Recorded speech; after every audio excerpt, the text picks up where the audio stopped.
안녕하십니까.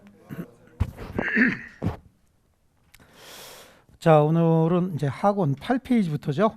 물권법 총론입니다.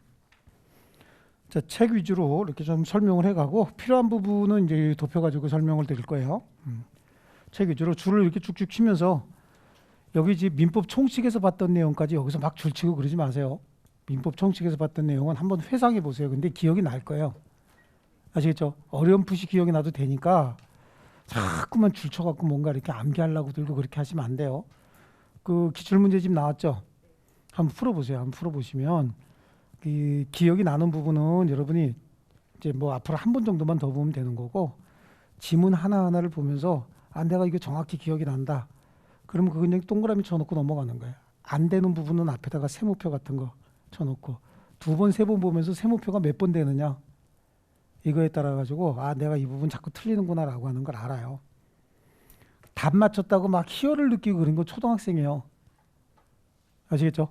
예, 이 지문을 내가 아느냐 모르느냐가 그 7회분 풀다 보시면 아, 같은 내용인데 막 이렇게 지문 바꿔서 나오는구나. 그런 거 아실 거예요. 예, 그럼 이게 저보고 시험 어떻게 나와요? 라고 물어보면 저는 기출문제 보고 분석한 것 갖고 얘기할 수밖에 없죠. 앞으로 내가 어떻게 예상이 된다. 그 굉장히 건방진 거예요. 그죠? 하지만 기존의 교수들도 기출문제 보고 그 패턴으로 내게 돼 있거든요. 물론 이제 문제마다 내가 이 논문을 쓴 내가 누구야? 내가 신의영이야. 나 이거에 대해서 논문 썼고 최근에 이거에 대해서 나 연구 용역 받았어. 그럼 그거는 이제 한 문제씩 낼 수 있어요. 그런 것까지 맞으려고 그러면 안 되는 거야. 그건 교수에 대한 모독이요. 그러니까 우리 몇 점 맞으면 되는 거야? 65점만 맞으면 돼요. 아, 60점 맞으면 불안하잖아. 그러니까 65점 맞으면 설마 한두 개 마킹하면서 한두 개 틀리는 건 몰라도 세 개까지 틀리면 그건 합격할 자격이 없어요. 자, 한번 볼게요. 9페이지 보니까 물권법 총론 그러는데, 그럼 물권법 총론은 물건이 8개가 있는데, 앞으로 배워야 될 물건이 8개가 있는데 그 8개 물건 중에서 공통점을 여기다 모아놨다는 얘기예요. 압축해놨다 그런 의미거든요. 이게 이제 물권법 총론인데, 자, 물권법이란 이런 개념이 필요합니다. 물건이라고 하는 거는 권리의 주체인 인, 여기는 자연인, 법인 다 들어가죠. 이 법인에는요, 공법인, 사법인 다 들어가. 그러니까 공법인이면 뭐 얘기하는가? 국가나 지방자치단체도 포함하는 겁니다. 국가나 지방자치단체. 특별히 민법에서 국가나 지방자치단체의 어떤 권리 행사에 대해서 별도의 규정을 두고 있지 않아요. 우리 국가나 지방자치단체가 어떤 권리 행사할 때 공권력을 행사하고 질서 유지를 위한 활동을 할 때는 행정법이 필요해요. 여러분이 공부하고 있는 관계법규 관리실무에 들어가 있는 내용이 다 행정법이에요. 행정 절차, 그 다음에 질서 유지를 위한 법이에요. 여러분 회계원리에 들어가 있는 내용이 있죠. 이것도 행정법의 일종이에요. 건축법도 행정법의 일종이에요. 싹 다. 아시겠죠? 회계 처리 규정 이런 거 있잖아요. 이런 것도 일종의 행정법의 일종인가. 물론 상법에 기초하고 있지만. 아시겠죠? 그래서 뭐 회계감사나 이런 거 할 때 그 정해진 규정에 따르지 않으면 지적을 받잖아요. 그래서 공지해 놓고 이 규정에 꼭 따라라라고 하는 일종의 뭐 어떤 그 회계 처리 절차, 규정 이런 건 법은 아니지만 큰 틀에서 봤을 때 일종으로 본다. 좋습니다. 권리의 주체인 인이 권리의 객체인 물건에 대해서 행사하는 지배권입니다. 배타적으로 직접적으로 지배해서 이로부터 나오는 이익을 독점적으로 향유하겠다 라고 하는 목적으로 행사하는 지배권이다. 이해하셨습니까? 그래서 대세권이고 배타적으로 직접적으로 지배할 때 세상 누구에게나 다 주장할 수 있는 대세권이고, 그 누구라도 그 권리를 침해하게 되는 불법행위가 되는 절대권이다 라고 하는 겁니다. 그러니까 대세권이고 절대권이니까 누구도 건드리면 안 된다, 건드리면 불법행위가 된다라고 하는 걸 외부에다가 알려놔야 돼요. 그래서 뭐가 필요해? 공시제도가 필요한데, 그 공시 방법이 부동산은 등기, 동사는 점유. 점유는 여러분이 붙들고 있는 물건 있잖아요. 여러분 물건. 그 여러분 가지고 있으면 여러분 거죠. 네, 그런 식으로 공시한다는 얘기입니다. 이해되셨죠? 네, 뭐 별거 아닙니다. 그러면 이 물건은 어떻게 해야 되냐? 우리 이거 총칙에서 다 배웠던 거예요. 물권의 행사 대상으로서 이 물건은 배타적으로 직접적으로 지배해서 이익이 독점적으로 창출할 수 있어야 되죠. 그럼 저 물건은 반드시 독립성이 있어야죠. 독립성이 없는데 배타적으로 직접적으로 지배할 수도 없고 이익을 독점적으로 창출할 수도 없는 거예요. 그래서 범위를 특정할 수 있어야 독립성이 있다고 얘기하잖아요. 그리고 이익을 독점적으로 향유한다는 얘기는 현존하고 있어야 된다는 얘기예요. 물건은. 그렇죠? 근데 일정한 권리도 지상권이나 전세권은 잘 생각해 보세요. 지상권은 존속기간이 어떤 것들은 30년 이상 영구 무한으로 정할 수도 있어요. 그러면 사용 수익을 내가 배타적으로 직접적으로 사용 수익할 수 있는 기간이 영구 무한이다 또는 30년 이상이다라고 한다면 그 사용 가치 엄청나게 큰 거죠. 그렇지 않습니까? 그러니까 이 사용 가치가 엄청나게 크다고 해서 이걸 담보로 제공하고 돈도 얻어줄 수 있는 거예요. 거기다가 전세권이라고 하는 건 전세금을 지급해요. 그 전세금에 반한 채권이라고 하는 건 목적물의 가액이 혹시 뭐 10억짜리다. 그럼 최근에 뭐 10억짜리 주택 같은 경우에는 전세권 들어갈 때 도대체 뭐 한 70% 80%까지 넘어가는 경우도 있죠. 그 목적물의 가치가 거의 소유권에 준한다고 보는 거예요. 만약에 10억짜리 물건을 소유자가 6억에 대출을 받을 수 있다라고 한다면 8억짜리 전세권은 또 거기에 60% 정도에 상당하는 대출 받을 수 있거든요. 그래서 저당권의 객체가 된다. 이 저당권 물건이거든요. 우리 물건 정도는 암기하고 있죠. 소, 지, 전지, 저진류, 점 이 정도는 암기하고 있는 거 아니겠어요? 그러니까 그것도 저당권의 객체가 된다. 그래서 일정한 권리도 물권의 객체가 되는 경우가 있는데 이것뿐만 아니라 질권도 질권 중에서 권리질권이라는 게 있어요. 이게 이제 전세권하고 비슷한 건데 우리 채권적 전세 있잖아요. 이 전세권은 등기된 전세 얘기하는 거고 채권적 전세는 등기 안 되지만 우리 월세 또는 전세할 때 그 전세 있잖아요. 이건 등기된 거 얘기하는 거예요. 그 월세 또는 전세할 때 그건 임차권이거든. 그 임차권인데 그것도 거의 이거 또 거의 비슷하죠. 그러다 보니까 그 전세금 마련하기 위해서 우리가 전세 계약 체결하고 5% 정도의 전세금을 주잖아요. 그럼 이거 가지고 은행에 가서 이 계약서 가져가고 대출 받을 수 있어요. 예, 그게 이제 전세금 반환 채권이거든요. 채권을 은행에 담보로 집어넣고 대출 받을 수 있어요.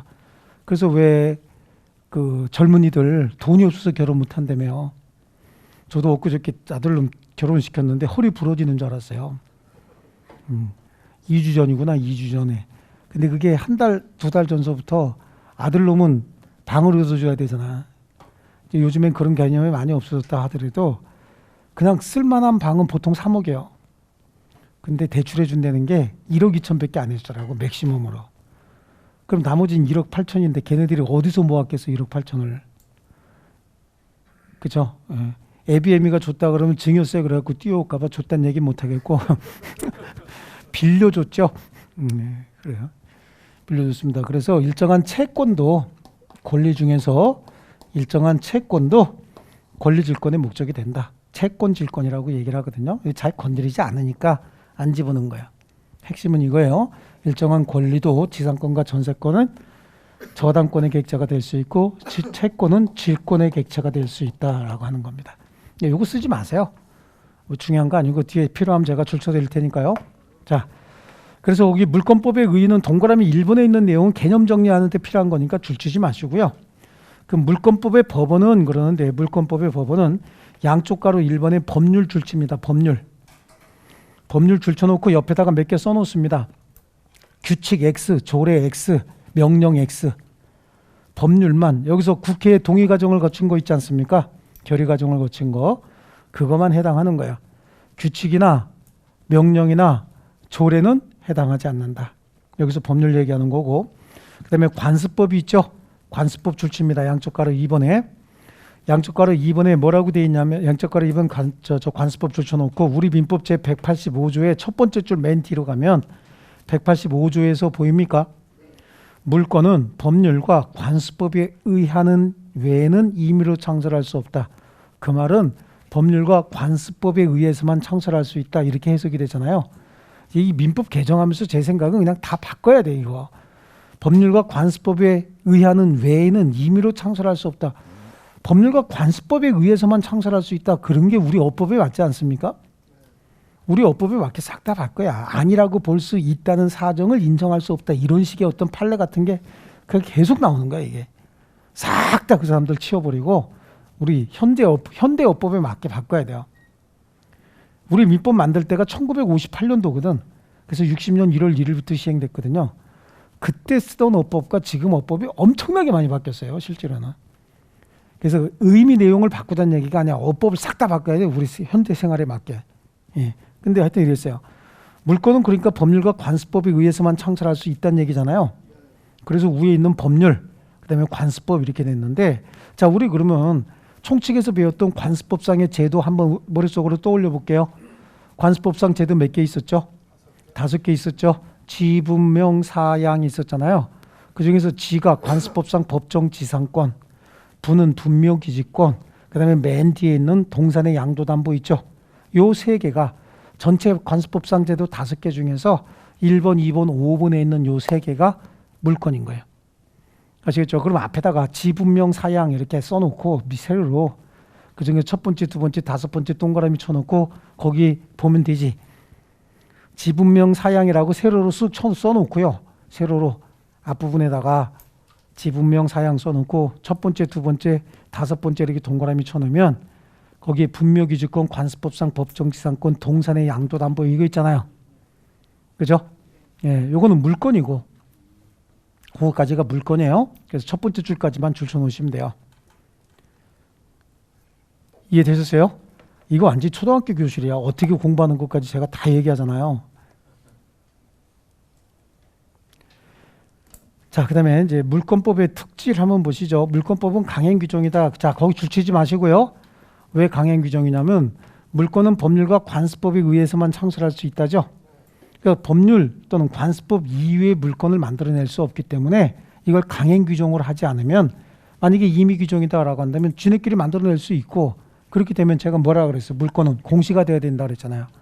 특히 동산 같은 경우야 점유로 공시하니까 들고 다니면 다 자기 거다라고 주장할 수 있어요. 근데 부동산 같으면은 등기가 필요한데 부동산에 관한 물권을 우리 둘이 합의에 의해서 이것도 물권으로 하자, 이것도 물권으로 하자 이렇게 정할 수 있다고 한번 생각해 봐요.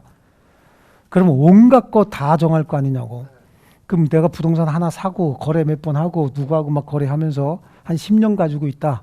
그럼 등기부 하나 떼려면 1톤 트럭 불러야 된다고. 그럼 그 등기소는 한 사람이 등기부 하나 딱 띄워주면 그날 업무 끝나요.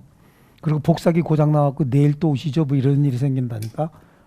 그래, 그러다 보니까 공시제도를 현실화시키기 위해서 물권은 법률과 관습법에 의하는 외에는 임의로 창설할 수 없다는 규정을 가지고 있는 거예요. 이해하셨습니까? 자, 그래요. 그래서 강행 규정이다라고 해서 물권법의 특질은 양쪽 가로 1번 굵은 글씨만 줄칩니다. 강행 규정성 이렇게요. 그런데 항상 사법인데 획일적인 건 없잖아요. 그 동그라미 2번에 있는 내용 그냥 읽어만 보세요.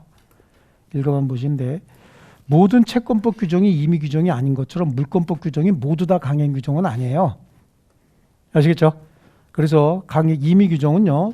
밑에 이제 3번에 있는 내용은 줄쳐 놓으셔야 돼요. 그래서 물권법 규정 중 상린관계와 유치권이 임의 규정이다라고 하는 거예요. 2번은 참고적으로 읽어만 보시고요. 그다음에 고유법 이런 건 필요 없습니다. 자, 물권의 의의가 한 번 더 나옵니다. 물권의 의의. 자, 그거는 우리 총칙에서도 줄쳤지만 여기서도 한 번 더 줄치고 넘어가죠. 자, 거기 물권이란 줄쳐 나갑니다. 권리의 주체인 인이 권리의 객체로서 물건에 대해서 행사하는 배타적이고 직접적인 지배권이다. 그래서 맨 밑에 줄 절대적 관념적 재산권으로서 대세권이다 이렇게 돼 있죠. 세상 사람 누구에게나 다 주장할 수 있는 대세권이다 그런 얘기예요.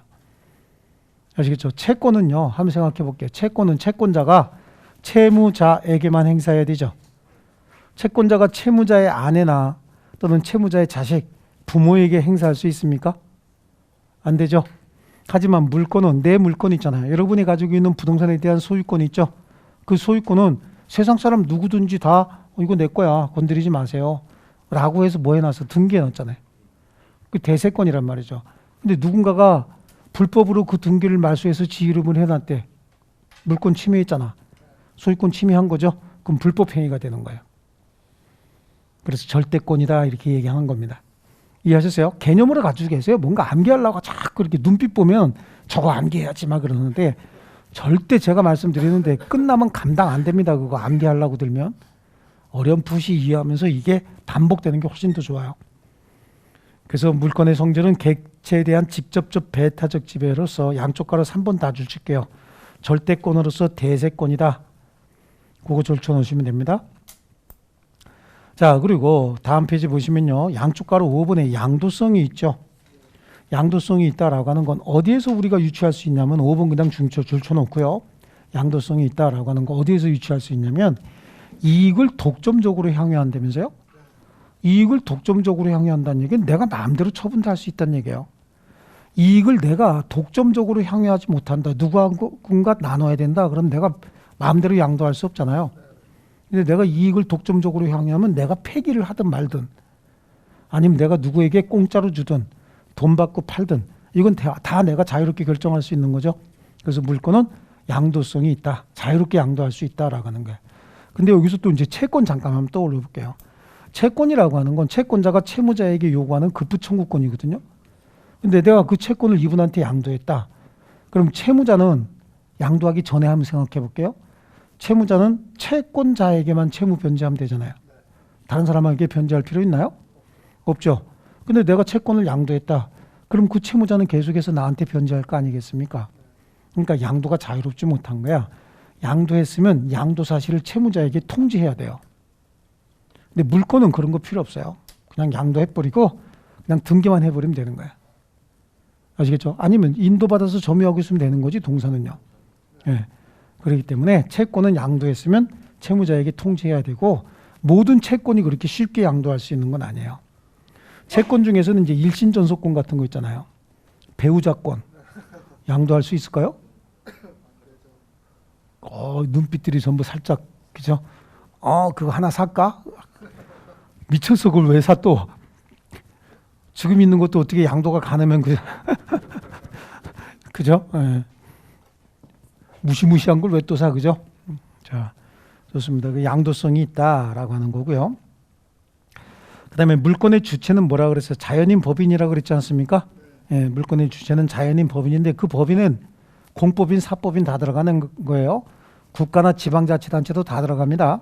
그럼 한번 써놓을게 거기. 앞에 썼나? 예, 물건의 주체에 써놓고 물건의 주체 굵은 글씨 줄쳐놓고요. 뒷부분에 권리의 주체인 자연인과 법인이 있죠. 권리의 주체인 자연인과 법인, 그 법인 밑에다가 국가, 지방자치단체 포함이라고 이렇게 써놔요.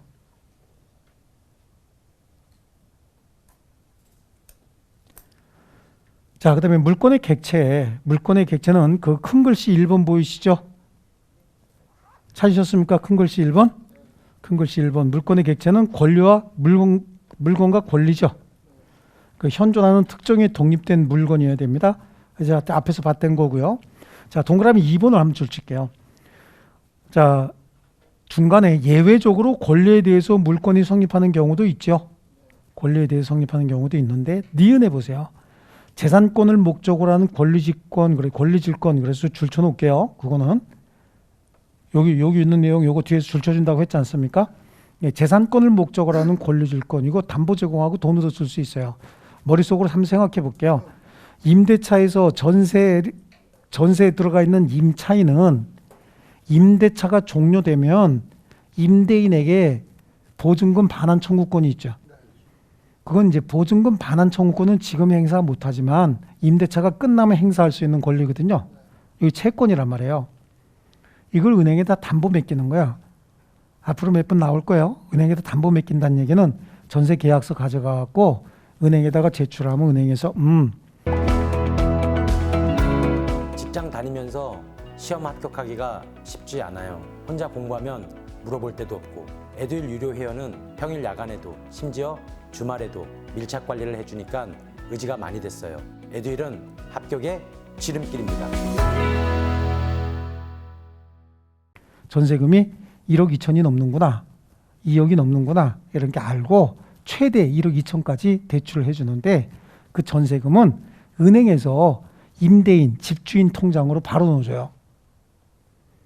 바로 넣어주고 그 대신 각서 하나 받는 거야. 은행에서 뭐라고 각서를 받냐면 임대차가 끝나서 보증금을 돌려줄 때 그 그 빌린 은행에서 빌린 돈이 다 변제됐는지 확인 한번 해준다. 확인해 준 거야. 지금 가만히 생각하면 임차인이 임대인에게 가지는 전세금 반환 채권, 보증금 반환 채권을 담보로 맡겼잖아요. 근데 채권이라고 하는 게 이제 담보로 맡겨지면 등기가 될 수 있는 것도 아니고 결국은 채무자가 이행을 할 때는 자, 임대차가 끝나면 보증금 반환 채무는 임대인이 임차인에게 반환하면 되는 거예요. 여기 이해하셨습니까? 그럼 결국은 보증금에 대해서는 임대인이 채무자고 임차인이 채권자거든요. 근데 채권자가 이걸 담보로 제공했잖아요. 그 돈 얻었었죠? 그러면 그 담보권자가 대항할 수 있는 방법은 임대인인 채무자에게 돈 갚을 때 알려줘. 나에게. 한번 통지만 해주면 되는 거거든요. 그러면 돈 돌려줄 때 알려주면 돈 빌려준 은행에서 쫓아와갖고 어떻게 돈 받을 때 받으면 될 거 아니겠어요? 거기서. 그렇죠? 이런 식으로 해서 담보 맡기는 거야. 이걸 권리질권이다라고 하는 거야. 질권은 원래가 동산에 대해서 맡기는 거예요. 동산을 전당포에다가 갖다 맡기고 전당포에서 돈 얻어 쓰잖아요. 돈 얻어 쓰면 그 돈 변제될 때까지 전당포에서 이 물건을 잡아놓고 있잖아요. 이걸 질이라고 하는 게 질. 질이라고 하는 건 꽉 잡아놓는다는 뜻인데 옛날에는 사람을 잡아놓는 걸 뭐라 그래? 인질이라고 한다고. 근데 인질은 전 세계가 다 무효예요. 이제 불법행위야. 그리고 테러행위거든요. 그러다 보니까 물질만 남아있는 거야.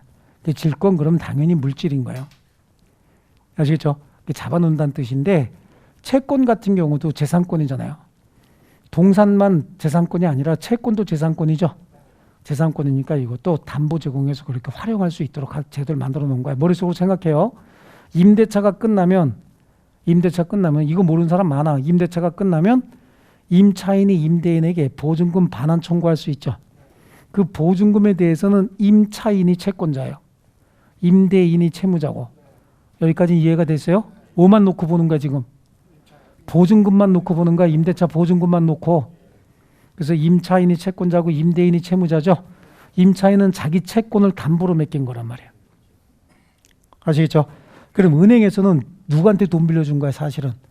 임차인에게 빌려준 건데 은행에서 직접 임대인 통장으로 돈을 넣어주면서 그런 약정을 받는단 말이에요. 임대차가 끝나서 돈 돌려줄 때 은행에다 통지한다. 그렇죠? 그 사인 하나만 딱 받는 거예요.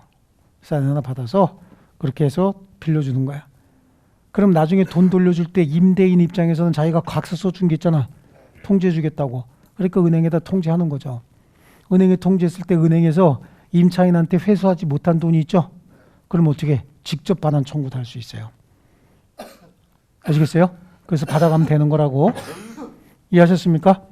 그래서 재산권을 목적으로 하는 권리질권. 이건 뒤에 가면 질권에서 또 한번 설명합니다. 그 다음에 지상권과 전세권을 목적으로 하는 저당권이 있다라고 해서 그거 니은 디귿 줄 쳐놓으시면 돼요. 자, 그 다음에 일물일권주의, 물권의 독립성이라고 얘기를 하잖아요. 그래서 일물, 하나의 물건 외에 물권은 하나만 성립할 수 있다라고 하는 게 일물일권주의 아닙니까? 예, 여긴 이거 전부 다 일물일권주의는 저 총칙 있죠? 총칙 상권 164페이지에서 다 본 거예요. 거기서 뒤에 가면 물권편에서 안 합니다 라고 하면서 받은 거예요. 상권 164페이지 이렇게 해놓고 그거 볼 필요 없어요. 볼 필요 없고 우리가 하나 더 봐야 될 게 저 다음 페이지 넘기면 양쪽 가로 3번 보이시죠? 양쪽 가로 3번 보이십니까? 일물일권주의에 대한 예외 거기도 줄치지 마시고 한번 듣기만 하세요. 부동산 일부에 용익물권은 성립할 수 있죠. 예? 이게 다 벌써 반납이 돼 있단 말이에요 지금. 이게 이런 부동산에 집주인이 여기 살고 여기다가 전세권 설정할 수 있어요 없어요? 여기 각각 전세권 설정할 수 있잖아요.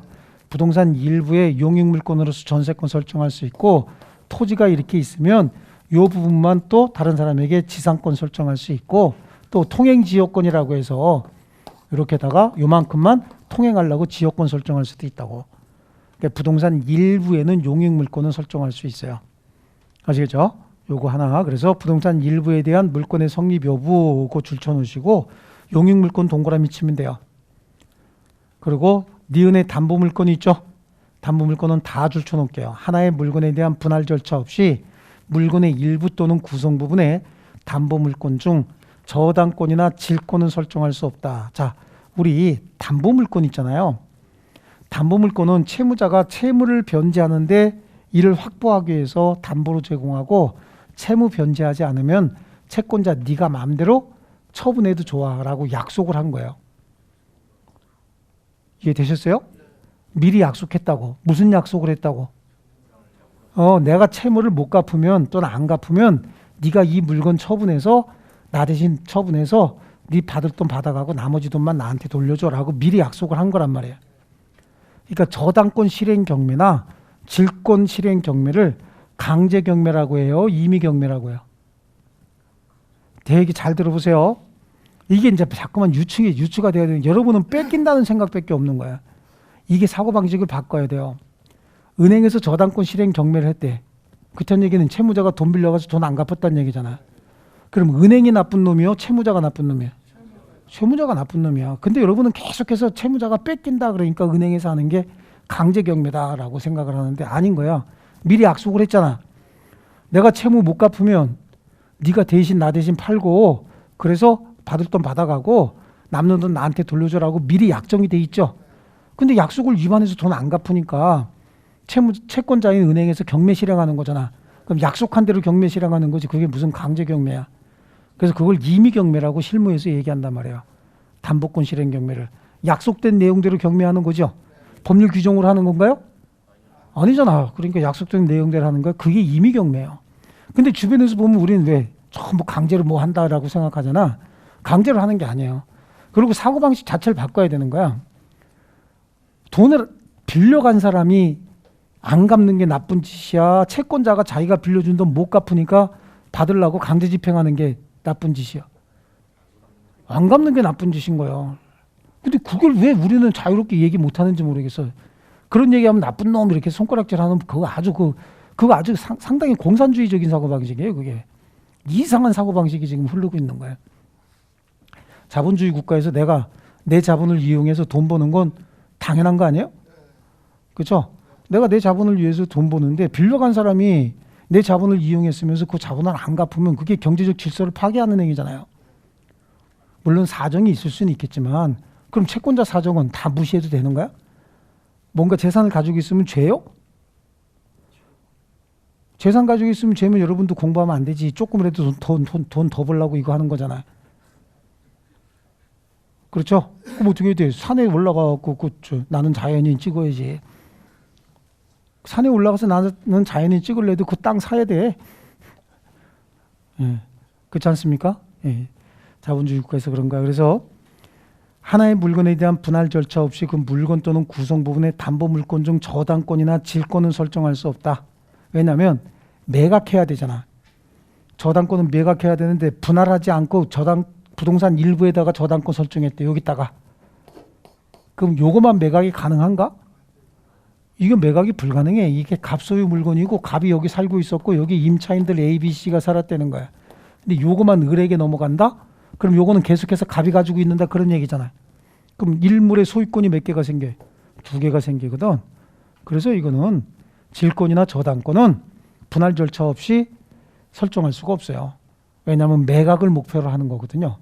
근데 유치권이라고 하는 건 이거 이제 우리 총칙에서 다 봤던 거야. 유치권은 요 5층 인테리어 공사를 다 했대. 그럼 돈 받을 때까지 5층 다 점유할 수 있지만 5층 중에서 요 방만 인테리어 공사했대요. 그럼 요 방에만 비용 들였잖아. 그러니까 여기만 점유해야지. 그럼 전체 5층 물건 중에서 일부에 대해서만도 유치권은 성립할 수 있는 거예요. 아시겠죠? 글쎄요. 시험에 이렇게 나와 보면은 토지에 대한 개간 공사를 했다는 거야. 이렇게 생긴 토지를 요만큼만 개간 공사를 했대요. 그러면 공사업자가 비용을 들인 부분은 요만큼이죠. 그럼 유치권은 여기만 행사해야 돼요. 여기 자기가 비용도 안 들인 이 부분을 행사하면 안 되는 거야. 그러니까 토지 일부, 건물도 여기 전체 5층 중에서 요 부분만 공사했으면 여기만 점유해야 되죠. 그래서 거기에 유치권은 물건 일부에도 성립할 수 있다. 거기 용어가 설정할 수 없으나 성립할 수 있다 이렇게 돼 있죠. 설정이라고 하는 건 법률행위 얘기하는 거예요. 계약에 의해서 하는 거예요. 설정은. 아시겠죠? 계약에 의해서 이루어지는 거고 성립은 법률 규정에 따르는 거야. 그래서 유치권을 법정 담보 물건이다. 법률 규정에 의한 담보 물건이다. 이렇게 얘기하는 겁니다. 됐습니까? 자, 그다음에 물건의 집단 내지 집합물에 물건 성립할 수 있다고 그랬습니다. 머릿속으로 한번 떠올려 볼게요. 공장 및 광업재단 저당법에 의해서 공장재단 전체 묶어서 하나의 저당권 설정할 수 있었죠. 광업재단 전체 묶어서 하나의 저당권 설정할 수 있었고 그 중간중간에 발전기가 고장나서 새로운 발전기로 대체했다. 그래도 저당권의 효력은 언제나 현재 있는 물건 그 전부에 대해서 그 특정성을 유지한다라고 얘기했고 그 다음에 특정 양어장 내에 있는 어류 전부에 대해서 또는 특정 양어장 내에 있는 어류는 담보권 설정하는 방법이 있었어요. 그래서 먼저 장소 지정, 그러면 양어장 내에 있는 모든 어류 다. 그 다음에 종류 지정, 광어면 광어, 뱀장어면 뱀장어, 아니면 뭐 송어면 송어. 그래서 그러면 송어 전부 다 그럴 수도 있고, 그 다음에 수량 지정. 그러면 광어 5만 마리, 뱀장어 2만 마리, 송어 10,000마리 이렇게 해서 수량 지정해서 담보권 설정할 수 있고, 그럼 그거는 증감 변동하는 유동 집합물이니까 계속해서 수량 바뀌고 들어갔다 나갔다 팔았다가 또 새로 넣고 할 거 아니겠어요. 이때 담보권의 효력은 경매 실행할 때 딱 봤을 때 있는 그 담보물 전체에 대해서 특정성을 유지한다. 내용물이 조금 바뀌었다 하더라도요. 아시겠죠? 그래서 시험에 나오는 건 뭐라고 했어요? 뱀장어라고 얘기했죠? 뱀장어가 시험에 나왔고요. 뱀장어도 담보권 설정할 수 있어요, 없어요? 있어. 1마리, 2마리도 가능하지만 수량 지정으로 전체 뱀장어 전부 이렇게 담보권 설정할 수 있는 거예요. 이해되셨죠? 자, 거기에 그러니까 저 동그라미 3번 줄쳐 놓으시고 동그라미 3번 물건 집단 내지 집합물의 물권 성립 이렇게 돼 있죠. 거기에 맨 밑에 보면 판례 위에 증감 변동하는 유동 집합물 외에도 물건이 성립할 수 있고 구성 부분에 변화가 생겨도 특정성을 잃지 않는다라고 돼 있잖아요. 그거에 관한 판례가 밑에 있는 거야. 그래서 성장을 계속하는 어류일지라도 종류, 장소, 수량 지정에 의해서 특정되어 있다면 전부를 하나의 물건으로 봐서 이에 대한 담보권 계약은 유효하다. 따라서 특정 양만장이 뭐예요? 뱀장어 양식장 얘기하는 거야. 특정 양만장 내에 뱀장어 등 전부를 대상으로 한 당사자 간의 담보권 계약은 유효다라고 했고요. 그 다음에 밑에 보면 동그라미 4번에 토지의 정착물 중 토지와 독립된 부동산으로 취급될 수 있는 물건 그거 있잖아. 4대1. 4대1 기억나세요? 이건 상권 168페이지에 있었던 거예요. 그리고 4대1은 아마 수도 없이 했을 거예요. 엄청나게 많이 했을 겁니다. 자, 넘기세요. 그것도. 넘기고. 그럼 4대1 넘겼죠? 4대1은 머릿속으로 한번 생각해 볼게요. 자, 채선 보세요. 지상에 4개였죠? 4개. 맨 먼저 뭐 있었지? 건물. 맞죠? 건물은 RCW. 아유, 그냥 4개 있다만 하면 어떻게 해. 건물 그러면 RCW. 지붕, 기둥, 주벽을 갖춘 토지의 정착물. 건물이라고 하는 말을 쓰게 되면 무조건 지붕, 기둥, 주벽은 있는 것이고 완성됐든 완성되지 않았든 무조건 지붕, 기둥, 주벽을 갖춘 토지의 정착물이면 건물이다. 그럼 여기서 나올 수 있는 지문들 몇 개 했잖아요. 자, 최초의 건축주가 지붕, 기둥, 주벽을 갖추고 완성되지 않은 상태에서 제3자에게 양도했고 제3자가 건물을 완성해서 자기 이름으로 소유권 보존 등기를 했어도 그 건물의 원시 취득자는 누구야? 최초의 건축주였다. 기억나세요? 들은 거? 예, 이런 거 총책에서 엄청나게 많이 하고 왔어요. 실제로. 물권 채권에 있는 내용들. 자, 그 다음에 그 옆에 있는 게 뭐예요? 수목의 집단. 여기는 원래는 토지의 일부인데 2가지 방법이 있죠. 뭐가 있어요? 임목등기. 임목등기하게 되면 소유권 저당권 설정할 수 있고 명인방법 하면 소유권. 자, 그 옆에 미분리 과실. 미분리 과실도 명인방법에 의해서 토지와 별개의 부동산으로 취급할 수 있고 그 옆에 농작물. 입도를 갖춰서 수확기에 있어야 되고 입도를 갖춰서 수확기에 있는 농작물은 토지에 대한 소유권이나 또는 토지에 대한 사용권이 없어도 언제나 경작자 소유로 하고 경작자가 이를 수확하지 아니한 채 제3자에게 양도했을 땐 토지의 과실로 봐서 제3자가 뭘 했어야 돼? 명인 방법을 갖춰야 소유권 취득할 수 있고 지하의 미채굴 광물. 그렇죠? 예, 미채굴 광물은 국유로서 광업권의 객체가 된다. 그거 다 부동산이에요. 아시겠죠? 그래. 잘 들어뒀으면 지금 이게 기억이 나고 자꾸 리바이벌 하게 되면요. 그냥 여기 세뇌가 되는 거야. 그렇게 해야 골라낼 수 있어요. 암기한 거 말고. 그 다음에 물권 법정주의 185조 다시 한번 나오죠. 여기서 물권의 종류, 물권은 법률 또는 관습법에 의하는 외에는 임의로 창설하지 못한다고 돼 있죠. 여기서 양쪽 가로 1번에 법률은 줄칠게요. 형식적 의미의 법률을 의미한다. 명령이나 규칙, 그 다음에 조례 이런 것들은 허용하지 않는다죠. 명령, 규칙, 조례 이런 것들 앞에서 쓰고 오지 않았습니까? 관습법, 그래요. 관습법도 지분명 사양 중에서 우리 앞에 2개, 뒤에 거 하나 이렇게 동그라미 치고 왔지 앞에서 관습법. 자, 그래요. 자, 3번에 갈게요. 3번에 가면 185조 위반의 효력이야. 185조는 강행 규정이에요. 이에 위반하는 법률 행위는 무효가 돼야 되죠.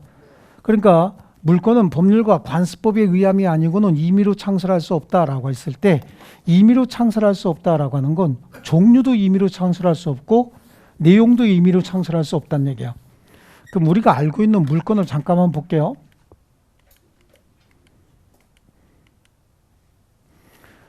자, 우리가 알고 있는 물권은 소유권을 중심으로 해서 그렇지 않습니까?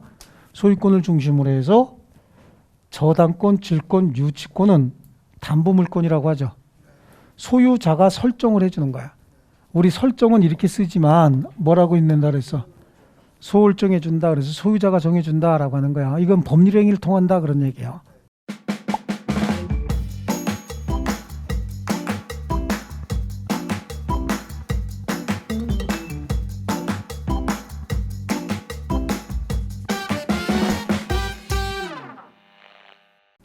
아시겠죠? 법률행위가 소유자가 정해준다.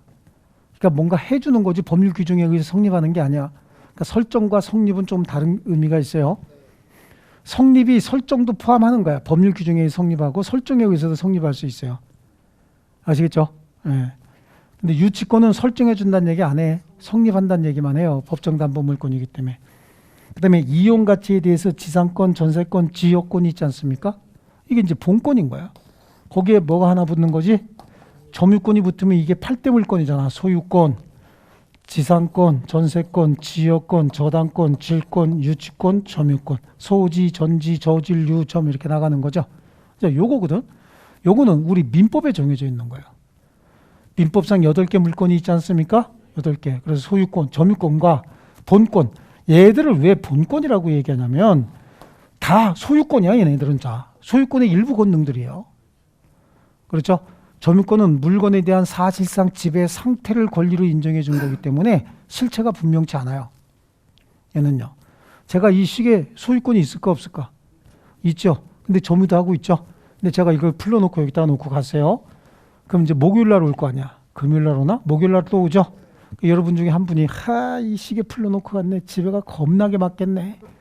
목요일 날 오면 줘야 되겠다 그러고 가지고 있겠죠. 그럼 여러분은 사용수익권도 없고 담보권도 없고 소유권도 없지만 지배할 수 있는 권리가 있잖아요. 그걸 점유권이라고 한다고 소멸시효에서 얘기했어요. 그렇죠. 이 점유권이라고 하는 건 권리의 내용이 분명치 않아요. 그냥 사실상 지배하고 있다라고 하는 외관만 보이면 권리를 인정해 준 거란 말이에요. 그래서 이 점유권을 별도로 빼놓고 얘네들을 권리의 본질이다라고 해서 본권인 거야. 그 본권은 어디서 출발해? 소유권에서. 소유권의 일부 권능들이잖아, 전부. 그래서 얘들 한꺼번에 묶어서 본권이라고 하고 어디서부터 나왔다고요? 소유권에. 그래서 이 본권이라고 하는 건 소유권으로부터 생긴 거기 때문에 물건에 대한 지배를 정당화시켜주는 권한이고요. 점유권은 물건에 대한 사실상 지배 상태를 권리로 인정해 준 것이다. 아시겠죠? 이거 다 어디에 나와 있어요? 민법에 나와 있다고. 이게 민법상 물권인 거예요. 그 다음에 관습법상 물권에 지분명 사양이 있었잖아. 그렇죠? 지분명 사양. 어딨냐? 명인방법. 치웠다. 여기는 물건만 집어넣네. 그죠? 그럼 기왕한 거 써야 되겠네. 또 괜히 시작해서. 여기까지만 물건이잖아요. 이건 관습법상 제도고, 그죠? 그러니까 지분, 양이지. 얘네들만 물건일 거야. 근데 우리 거기서도 관습법상 물건 아닌 거 뭐라 그랬어요? 온천권, 사도통행권, 공원시설 이용권 아니라고 했고, 미등기 무허가 건물의 양수 이 4개는 소유권에 준하는 관습상 물건이 있다고 볼 수 없다. 왜냐하면 소유권에 준하는 관습상 물권은 물권 법정주의 위반이란 말이에요. 물권의 소지, 전지, 저질, 유전만 물권이라고 했잖아요. 그죠? 그러니까 얘는 물권 아니죠. 물권 아니잖아. 물권 아니죠. 미등기 무허가 건물의 양수인에게 소유권에 준하는 관습상 물권은 없잖아요. 지금. 소유권에 준하는 관습상 물권은 존재하지 않는 거죠. 이게 강행 규정이란 말이에요.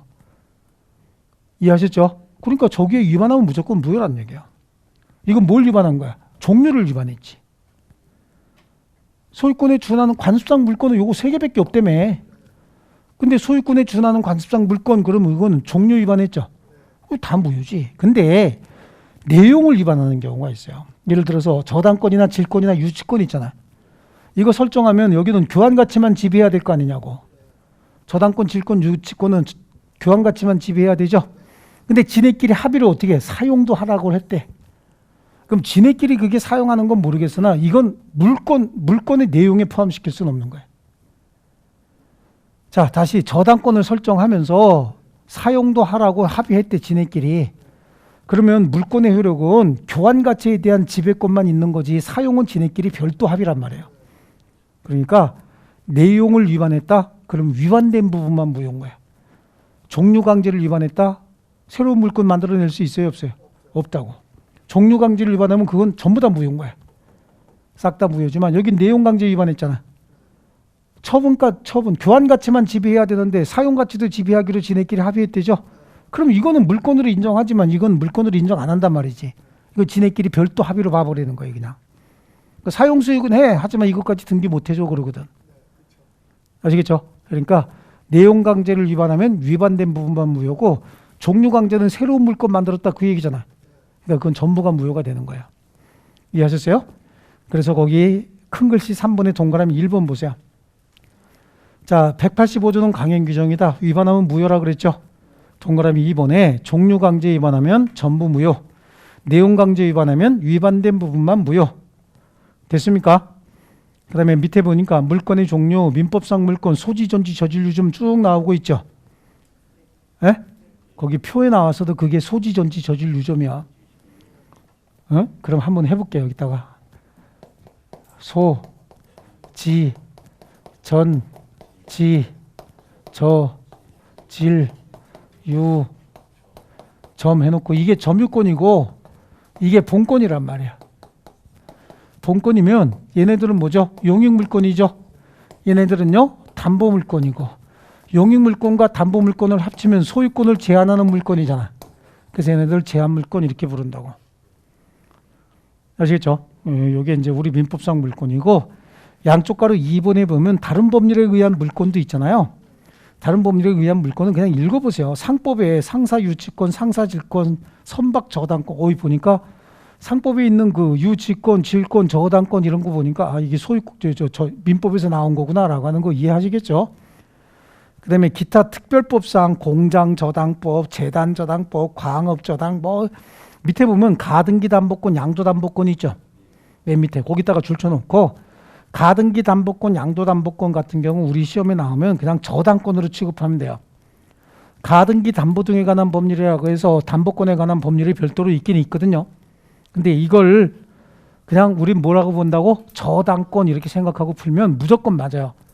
왜냐하면 우리 시험에 가등기 담보권, 양도담보권이 시험에 안 들어가기 때문에 가등기 담보권, 양도담보권이 나오면 저당권으로 생각을 해도 절대 안 틀린다고.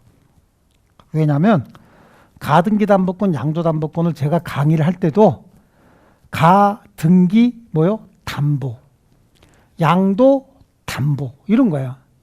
그거 강의할 때 제가 항상 하는 게 등실 같다. 등실 같다. 무슨 소리냐면 등기 방법하고 실행 방법만 다르지 나머지 효력은 저당권하고 똑같다. 이렇게 가르치거든. 그러니까 우리 등기 내용과 실행 방법은 우리 시험범위 아닌데 굳이 알 필요 있나? 알 필요가 없는 거야. 우린 가등기 담보권의 효력만 물어봐요. 민법에서는. 가등기 담보 등에 관한 법률이 우리 시험범위 아니야. 아니라니까. 민법이 우리 시험범위지. 가등기 담보 등에 관한 법률이 우리 시험범위 아니잖아요. 하지만 저당권하고 효력이 똑같기 때문에 등장은 해요. 그러니까 앞으로 가등기 담보권, 양도 담보권 나오면 뭘로 생각해라? 저당권으로 생각해라. 왜? 우린 효력만 물어보니까. 아시겠죠? 등기는 뭐라고 했어? 가등기 담보권, 양도 담보권이라고 등기가 되겠지. 저당권으로 등기 안 되고. 그럼 실행 방법은 가등기 담보 등에 관한 법률에 정해진 실행 방법이 있어요. 예? 거기에 따르면 되는 거야. 물론 경매도 가능해. 저당권, 가등기 담보권으로 실행 안 하려면 저당권으로 경매도 할 수 있어요. 그래서 등실 같기 때문에 얘네들은 그냥 저당권 이렇게 하면 되고요. 관습법상 물권은 이미 줄쳐놨잖아요. 그죠? 그래서 거기 한 번 더 쳐요. 그래도 관습법상 물권은. 관습법상 물권은 맨 밑에 줄 세 가지가 있고, 그러나 다음 페이지 보니까 온천권, 사도통행권, 근린공원 이용권은 아니라고 돼 있죠. 자, 거기 다음에 판례가 있어요. 판례가 1번, 2번 거 다 줄쳐놔야 돼요. 동일인 소유에 속하는 토지와 지상 건물이 매매 등으로 인해서 소유자를 달리하게 됐대요. 자, 여기 판례 문맥을 잘 읽어야 되는 게, 동일인 소유의 토지와 건물이 있다가 토지와 건물의 소유자가 달라졌대죠. 그러면 건물을 보호하기 위해서 토지 소유자는 건물의 소유자에게 지상권 설정한 것으로 보는 거야. 예, 우리 이거 일부 무효의 법리에서 했거든. 그래서 토지에 토지에 지상권이 성립했다. 관습법상 법정지상권이 성립했다. 법정지상권이 성립했다라고 하면 토지 소유자는 땅을 가진 게 아니고 뭘 가졌다 그랬어요? 똥을 가지고 있다. 여기는 개념이 먼저 동일인 소유의 토지 건물이 먼저 있어야 돼. 동일인 소유로 있다가 어떤 사정에 의해서 토지와 건물의 소유자가 달라진다고. 이해하셨어요? 그러면 건물을 보호하기 위해서 토지 소유자는 건물의 소유자에게 토지 사용권 설정해 준 거로 보는 거야. 이걸 법으로 정했기 때문에 법정지상권이다 이렇게 얘기하는 거예요. 아시겠죠? 그래서 동일인 소유에 속하는 토지와 지상 건물이 일단 동일인 소유였대죠. 매매 등으로 소유자를 달리하게 됐대. 그럼 토지와 건물의 소유자가 달라졌다는 얘기잖아요. 건물 보호해야 돼? 토지 보호해야 돼? 건물 보호해야 되죠. 그래서 여기는 줄쳐야 돼. 동일인 소유의 토지 건물, 요게 1번이야. 먼저 동일인 소유로 있어야 돼요. 그 다음에 매매 등으로 소유자를 달리하게 된 경우 요게 2번이야. 이렇게 순서대로 나타나야 됩니다. 건물을 철거한다는 특약이 없는 한 건물 소유자는 토지 우회 관습법상 법정지상권을 취득한다. 누가? 건물 소유자가. 그 다음에 미등기 무허가 건물의 양수인이라 할지라도 소유권 이전 등기를 격려받지 않는 한 소유권을 취득할 수 없고, 그러한 건물의 취득자에게 소유권에 준하는 관습상 물권이 있다고 볼 수 없죠. 왜 없는 거야? 그런 물권은 존재하지 않는 거야. 맞습니까? 예. 자, 우리 24회 기출문제도 옳지 않은 건 좀 보세요. 물권 법정주의의 185조에는 지방자치단체의 조례가 포함됩니까? 안 되죠. 우리 민법 제1조의 법률에는 지방자치단체 조례도 들어갔잖아요. 그죠? 근데 185조에는 안 들어가는 거고, 온천권은 물권이 아니죠. 일물일권주의 원칙상 양만장 내 뱀장어 전부에 대해서 담보권 설정할 수 있어요, 없어요? 있다 그랬죠. 사용수익 권능이 영구적으로 대세적으로 포기된 소유권은 있을 수 있나요? 내용 강제 위반했잖아요. 소유권에 사용수익 처분권이 있어야 되는데 사용수익은 못하고 처분만 해라, 그런 소유권이 있을 수 있어요? 있을 수 없죠. 네. 그 다음에 소유권에 기한 물권적 청구권은 소멸시효 대상이 아니다. 우리 물권적 청구권 소멸시효 대상 아니라 그랬죠. 네. 이게 물권에 관한 설명이라 그래서 절대 물권만 나오지 않습니다. 총칙에 있는 내용 계속해서 등장합니다. 우리 지금 배운 내용 중에서 반 정도는 총칙에 있는 내용 아닙니까 지금? 네. 자, 그 다음에 이제 물권의 일반적 효력입니다. 물권의 일반적 효력은 8개 물권이 대체적으로 가지고 있는 효력이라고 얘기를 해요. 그 일반적 효력에 17페이지 보니까 우선적 효력이 나오죠. 우선적 효력. 여기는 우리 상권 63페이지에 보면은 물권과 물권의 충돌, 물권과 채권의 충돌, 채권과 채권의 충돌인데, 여기는 그 중에서 1번, 2번, 양쪽 가로 1번, 양쪽 가로 2번에 있는 물권과 물권의 충돌, 물권과 채권의 충돌만 나온 거야. 아시겠죠? 총칙에 있는 내용 다 거기서 본 건데, 그럼 이건 말로만 설명할 거예요. 말로만. 고개 한번 들어보시고요. 이거 설명하고 실 겁니다. 물권과 물권이 충돌하게 되면은 물권과 물권을 한번 볼게요. 소유권을 중심으로 하는 본권과 점유권으로 먼저 나누면 되지, 크게. 근데 점유권은 모든 권리와 항상 병존해요. 제가 이 물건 점유도 하고 있지만 소유권도 가지고 있죠. 예, 그래. 그래서 점유권은 어떤 권리와도 충돌하지 않습니다. 항상 병존합니다. 점유권은요. 그러니까 점유권 따질 것도 없고, 그럼 점유권 뺐으면 본권만 남았잖아. 본권은 소유권과 제한물권이죠. 제한물권은 소유자가 설정해 준 거지. 나 대신 네가 행사해. 그러니까 소유권과 제한물권이 충돌하면 뭐가 먼저 보호돼야 돼? 제한물권 소유자가 나 대신 네가 행사해 그랬잖아요. 그러니까 소유권과 제한물권 사이에서는 소유권보단 제한물권이 우선해야 되죠. 그럼 이제 제한물권 상호간에는 성립한 순위에 의해서 보호가 결정이 된다고. 먼저 성립한 물건이 나중에 성립한 물건에 우선합니다. 이걸 순위의 원칙이다. 아시겠죠? 물건의 배타성 때문에 그래요. 먼저 물건이 성립해 있어. 배타적으로 직접적으로 지배해서 이익을 독점적으로 향유할 수 있다는 거야. 근데 후순위로 물건이 들어왔다. 그럼 선순위 배타성 있는 권리 있다는 거 알고 들어왔잖아. 그러니까 선순위 배타성을 침해하지 않겠다는 의사가 있기 때문에 후순위로 들어올 수 있었던 거거든요. 그러니까 선순위 배타성을 지배할 수가 없지. 그래서 성립한 순위에 의해서 보호 여부가 결정이 된다. 그 다음에 물권과 채권은요. 물권은 공시제도를 갖추고 있어요. 권리관계의 진정성이 확보되어 있거든요. 하지만 채권은 당사자 사이에 은밀하게 성립하는 게 일반적이에요. 내가 채무가 얼마고 채권이 얼마인지 아세요? 잘 모르죠. 받을 돈 하나도 없어. 하나도 없고 줄 것만 잔뜩 있어요. 그거 아는 사람 별로 없어. 우리 집에 계신 분도 몰라요. 그거 알면 이혼당해. 언제 빚을 이렇게 많이 졌냐고. 예, 근데 거의 다 갚았어요. 연초에 빌려서 연말이면 거의 갚아요. 왜냐면 이제 월급 받는 거 말고 시험 볼 때마다 이렇게 저 해설 써주고 이런 거 해주는 게 있거든요. 해설 써주고 무슨 시험마다 전부 이렇게 실제로 이렇게 해설 달고 해설 써줄 수 있는 사람도 많지 않아요. 그렇게 싹 이렇게 해주거든. 그게 그냥 또 쏠쏠해. 그래서 연초에 왕창 빌리고 지금 내 다음 달 한 20일이면 다 갚아. 그럼 연초에 또 빌려줘. 네. 관계없어. 우리 집사람 이거 민법 안 봐요. 우리 사촌 처제가 가끔 봐가지고 얘기하는데 그런 거 뭐라 그래? 거짓말이지. 그죠? 강의 목적으로 거짓말 한 거지 뭐. 지금 거짓말 하고 있는 거예요. 그래서 빚이 더 많아요. 근데 그거 아무도 모르잖아. 그렇죠? 하지만 내가 부동산 물건을 가지고 있는지 안 가지고 있는지는 국토 뭐 부동산 정보원인가요? 거기 보면 한꺼번에 다 나와요.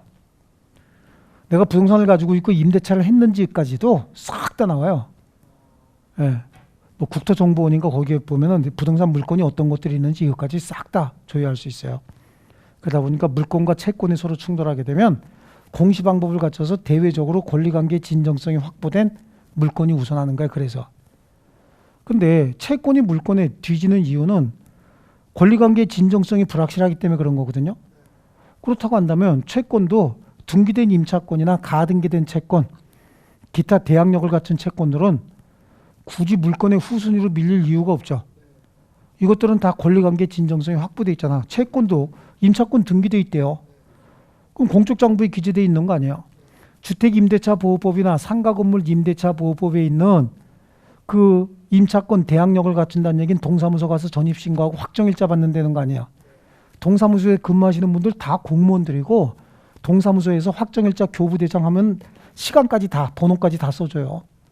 그럼 그 장부도 공적 장부죠.